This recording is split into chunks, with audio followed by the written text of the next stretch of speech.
There's a nice little place to jam my phone in the iron fence here. So this is a little quick video. I just suddenly felt like talking about this. I feel like everyone knows about Xenogears, and especially they know about Xenoblade, the waifu collector. I feel like not enough people talk about or have played Xenosaga. Even in RPG aficionado groups that I'm connected to, people don't talk about Xenosaga all that much. It's just one of those game series that not a lot of people give a chance to. And for fair reason. This is a game that has cutscenes that can be upwards of 90 minutes long. You can pause the cutscenes, sure, but some of them are 90 minutes long. On average, throughout all three games, Xenosaga's episode 1, 2, and 3, I believe the average cutscene length is probably about 22 minutes. It's an entire anime episode every time there's a cutscene, basically. Um, and it surprises me that I was so into these games because I have ADHD. I can't sit still. I need things to be changing constantly. Um, in fact, the reason I'm recording this video is because I don't want to go do the dishes right now. I'm looking for an excuse to not do it. But and I've wanted to make a video about this for a while, but I realized all of a sudden I can't make a video about Xenosaga because it would be 22 hours long and it still wouldn't be long enough. So I'm gonna break it down in that, yeah, Xenosaga is a story about, using the Zohar emulator and getting the Mizrahi Y data that was installed in the DNA sequence of Momo, a Realian Reploid cyborg girl thing. The Y data is like a record left by the ancients on how to use, the anima spines inside of the ESs and turn ourselves back into gods again. It's an insane, ridiculous, crazy story that gets into things like, the alkaline salts and the basic enzymes required to create life, and how the inside of the Zohar emulator there was the basic like proteins to begin life, but it didn't actually like gain a sentience until Abel, like the first incarnation of Lacan, who was eventually Fae in Xenogears, which is actually episode 5 of Xenosaga. Do you see why I can't really make a video about this game? It's too complicated. It's insane. But anyway, just to spell it out, yeah, when Abel like first encounters the Zohar emulator inside, I think I forget the name of the ship that he was inside of at the time, but the Zohar decides that it needs to take on the form of a loving, nurturing mother figure, and it does so out of like the base proteins and alkalines and the salts that were inside the core of the Zohar. And that was like the first iteration of who eventually became the subsequent reincarnation, who was eventually Ellie in episode 5. So like Abel basically created the lady who would become revered as Eliheim, the mother god of an entire religion on another planet much later. Oh my gosh, that was a mouthful. I hope you understood at least some part of that. The Xeno series is very crazy and complex. But I really just want to talk about Xenosaga, and the best way I can encapsulate it is that Xenosaga isn't really a story about the fundaments of creation and the existentialism of gods, although it is sort of about those things. No, Xenosaga is a story of a dickless little wiener boy finally manning up and confessing his love and saving the universe as a result of it. That is literally actually what happens. Plot-wise, you have Shion and her lover boyfriend dude.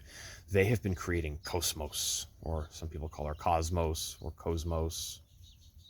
I just say whatever. I don't know. I say Cosmos most of the time. Cosmos was my waifu of choice as a younger lad. I thought Cosmos was the coolest anime waifu of all time. And that became further solidified in episode 3 when it becomes evident that Cosmos is actually a living, like, sepulcher. I guess actually that's what she would be. Not a living coffin.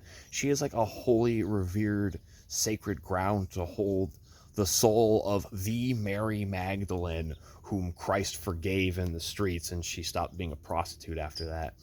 Also, Chaos is like Jesus, apparently. Xenosaga's weird. And then after Cosmos, her eyes are no longer red, they turn blue. Her voice becomes so soft and caring, even though she's still busting out the laser gat and blowing up parts of small planets.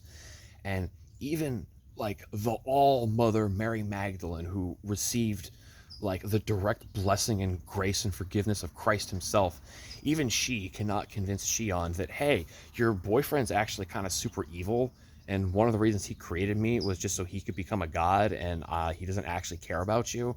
And Shion still isn't hearing it, and she is gonna go along with it, and everything is gonna end because of this manipulative douchebag, connived a young virgin girl and just kind of wheedled his way into her family's life's work, which is creating Cosmos. And in the very end of it all, none of Shion's friends, allies, companions, not even her own life's work fulfilling its purpose and gaining sentience is enough to convince her what you're doing isn't right, and you know it. Because she is so fixated on the belief that this dickbag is the only one who actually loves her, even though he's really just gaslit and manipulated her entire life, because he knew that this is what he could accomplish by using her. At the end of it all, when there is no hope left, Alan, the little sniveling weasel assistant F-boy, Alan, he actually mans up and he's just like, you don't know her. I know her better than anyone. I was there every single sleepless night that she was up working on Cosmos when you weren't there. Do you have any idea how many tears she cried in your absence? I do. I counted them, because that's how much I actually love and care about her. Every waking second of my existence is fixated on thinking about her, but I've never had the courage to actually say how I actually feel. Well, right now, if everything's going to end, there's no reason to hold back. I actually love her, and I know for a fact you don't. You're a scumbag.